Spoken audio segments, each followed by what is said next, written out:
Hi, Neal here with Piano Bench Chat number 64. Piano Bench Chat for June. So, why is he saying Piano Bench Chat for June? Well, that's because things are going to change a little bit in Piano Bench Chat land, at least for the summer. Summer is going to be a very busy time because I will be spending a lot of my time gearing up for next season at your Dayton Performing Arts Alliance, which is going to be announced in just about a month. It will be almost an entirely complete season, or pretty much a really big step back towards what we had pre-pandemic. And there's going to be a lot of work and studying for me to do during the summer, which I usually did. So I'm going to dial back my audio and video production avocation a little bit during the summer. So what I'll be doing is changing the schedule, doing one Piano Bench Chat each month. So there'll be one for June, one for July, one for August.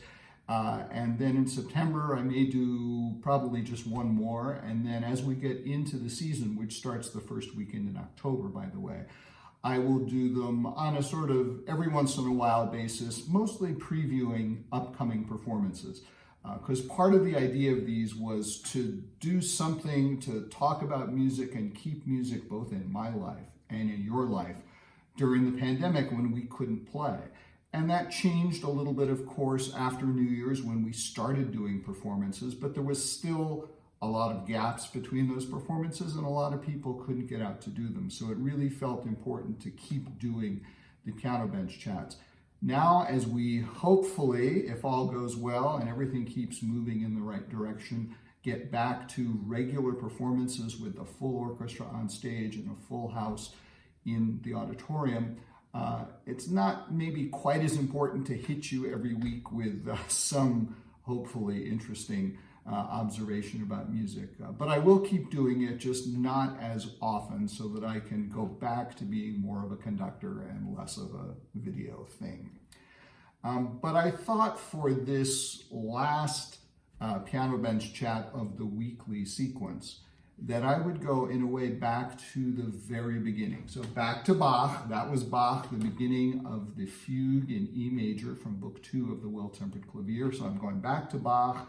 I'm going back to the Well-Tempered Clavier, back to Preludes and Fugues. And I thought, having started it all more than a year ago with the first Prelude from Book 1 of the Well-Tempered Clavier, I realized a couple of days ago that I never really explained what the heck a Prelude and Fugue is. So that's what I'm going to talk about mostly today.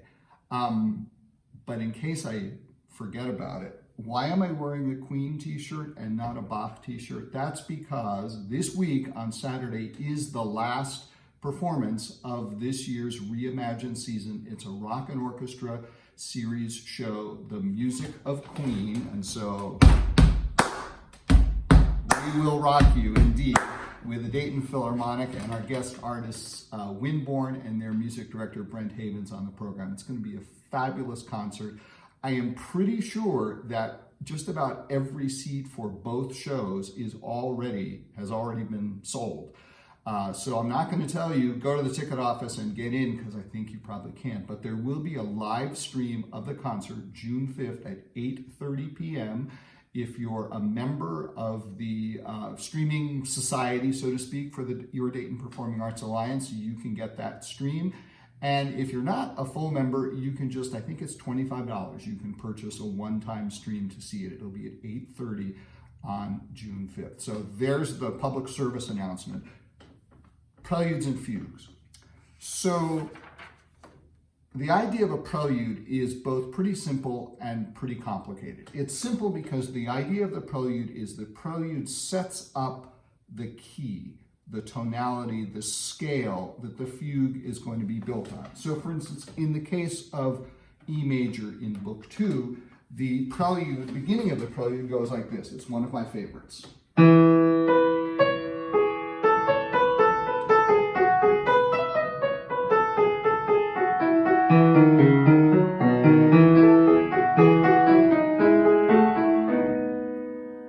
And all of that is simply designed to put you in the world of E major. So every single note you hear there, the first note you hear is E, the second note you hear is B, probably the second most important, and then you start hearing scales. Here's E major scale. It's almost an entire E major scale, just missing, but those come in. And then we got the rest of the scale. And we've landed again on E major. And then he changes key to B major, and that gets a little technical why he does that. But see, it's all about, this is the world that we're going to be in for this piece. And so that's why a prelude is simple, because it has a very simple job. It just sort of says, here we are. The prelude is complicated because it can be anything. There are preludes that Bach wrote and other composers. They can take any form. Some of them even have fugues in the middle of them. We'll talk about what a fugue is in a minute. But it's just sort of wide open. It's just a piece of music. Whatever the composer is thinking about, they can do. And the whole point is just, here's the world that I'm presenting to you. And then we're going to get to the fugue. And then things are going to get interesting. So what is a fugue? A fugue is perhaps one of the most complicated musical forms in Western music, one of the most difficult to write. You have to be either really great or study really hard in order to write a good fugue, or copy a master really, really well. The best definition of a fugue that I ever heard came in a fugue for spoken voices, written by a wonderful English composer named Malcolm Singer. Malcolm and I were both students, of course, of Neal Boulanger back in the 1970s. I think we even started the same summer, 1974. And if I remember correctly, I think Malcolm wrote this fugue while he was a student at Fontainebleau. And I think I was one of the performers in the world premiere of this piece at a student concert at Fontainebleau. And in the middle of the fugue, Malcolm had the best succinct definition of what a fugue is. And as one of the tenor, I wouldn't say singers because it's a spoken fugue, but as one of the tenor speakers, I got to say the line that for the first time, everyone got to say it at some point, defining what a fugue is. And I remember vividly, I've remembered it for years, all the way back to 1974, the beginning of the phrase. I never remembered the end of the phrase, which is why I have a piece of the music here. But so here's Malcolm's definition. A fugue is a contrapuntal piece, with a fixed number of parts or voices. Each voice enters in turn with the subject, and it is this effect that gives the work its title, for it sounds as if each voice is chasing the one that entered before it. The last part's hard. So, for it sounds as like each voice is chasing the one that entered before it. And fugue in Latin comes from fugare, which means to chase. So that's where the word comes from. So a fugue is a contrapuntal piece, and he repeats it, contrapuntal piece, for musical reasons. All that means is it's a piece where it's all about individual lines of music working together. A piece like Louie Louie is not a contrapuntal piece because it's all based on the chord structure. But there are lots of places like the beginning of the Rolling Stones, Gimme Shelter. I'm thinking about that because that's one of the programs that's going to be on next season, but I can't tell you that because it's a secret. The introduction to Gimme Shelter is a series of independent lines swirling around each other. So that's counterpoint. It doesn't have to be Bach, it can be Jagger and Richards. That's what counterpoint is. So it's a piece with multiple lines interacting with each other. So fugue with a fixed number of parts or voices. So every fugue at the beginning, at least traditionally, will tell you how many voices. So here it says A4, fugue for 4 voices. Generally, it's 3 or 4 voices. There is at least one fugue in the Well-Tempered Clavier Book 1 that's actually a fugue for just 2 voices, which is pretty rare. There's a fugue in one of the Beethoven piano sonatas, which I think can reasonably be argued is a fugue in 1 voice, which is really rare. Some of the Bach fugues are in 5 voices. Some of the organ fugues even go up to 6 voices because you've got 2 hands and the feet. But so fixed number of parts or voices. And then here's the key thing. Each voice enters in turn with the subject. So the subject of a fugue is a recognizable musical figure that recognizable, so each time it comes in, hopefully you'll be able to follow, oh, here comes the subject again. So the subject of this fugue is this very simple, almost chorale or vocal-like melody.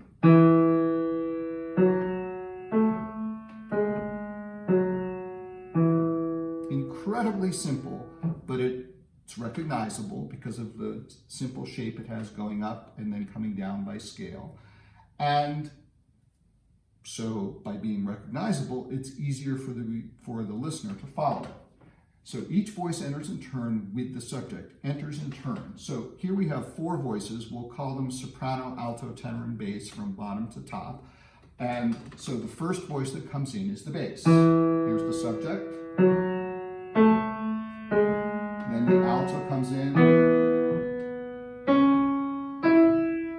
Then the tenor. Soprano comes in next.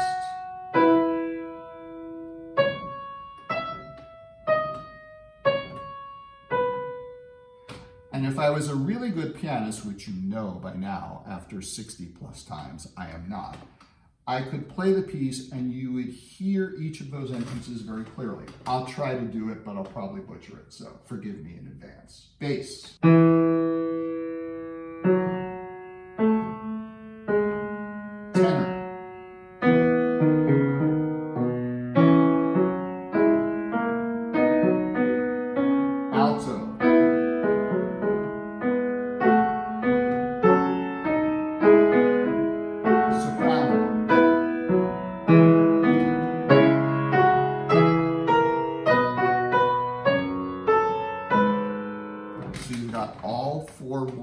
In, and after playing the subject, the other lines keep going and you hear the interplay.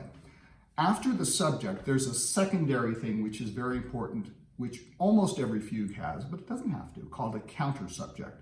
And all the counter subject is a melody which is typically played along with the subject by one of the other voices. So in this case of this fugue, the counter subject goes like this.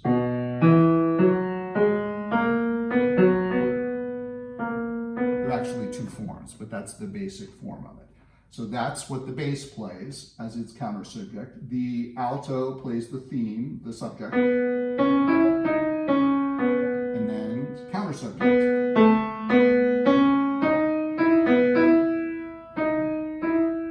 The alto plays the theme, and then the counter subject.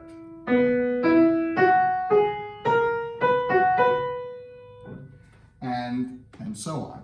So I'm going to play those first 4 entrances again. And the first time I was trying to bring out the subject. This time I'll try, probably semi-unsuccessfully, to bring out the counter subject so you can hear the interplay. Bass with the counter subject.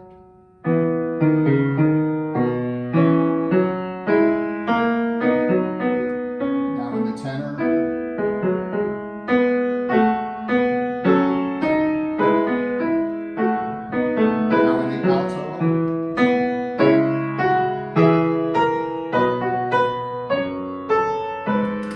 So bad. So you could hear me banging out the counter subject. So we have these 2 things which work together. Fugues can then get very complicated. Any number of things can happen, but those are the basic elements. What I played you at the very beginning of this piano bench chat is what's called the exposition, which is the first statement of all of the voices of the fugue, and then it sort of comes to a conclusion. And that's generally the first section of every fugue. And then the composer is free to develop those materials however they want to do it. And Bach was particularly good at that. Before we leave that subject, I sort of feel obliged to share with you what I consider to be my favorite fugue subject of all time. It is by Bach. I will probably never try to play the fugue for you in any case. It's for organ. Prelude and fugue in D major. The prelude's really great too. But the fugue subject is just wonderful. It's got a gazillion notes in it, but it really works because it's very catchy and you can follow it easily every time it comes in. I may butcher it, but here's that fugue subject. I think you'll see why I like it so much.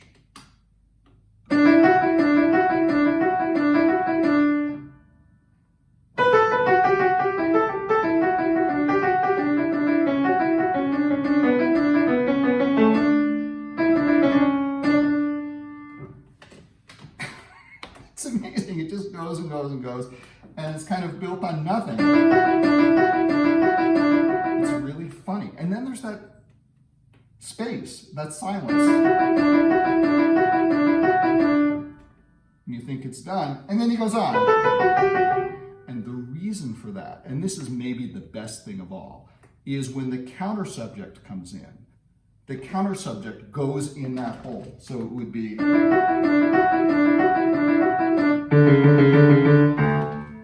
I mean, every time I hear that, I just laugh. But that's the counter subject for that fugue. And in that fugue, it just sounds like Bach is just having the best time of his life. I have had the best time of my life doing these piano bench chats for you. Every week, I know it's a lot of work, but it's been fun to think about music. It's forced me to think about, well, what are you going to talk about today? What do you want to play? What's on your mind? What's interesting you? And I hope it has interested you over these weeks.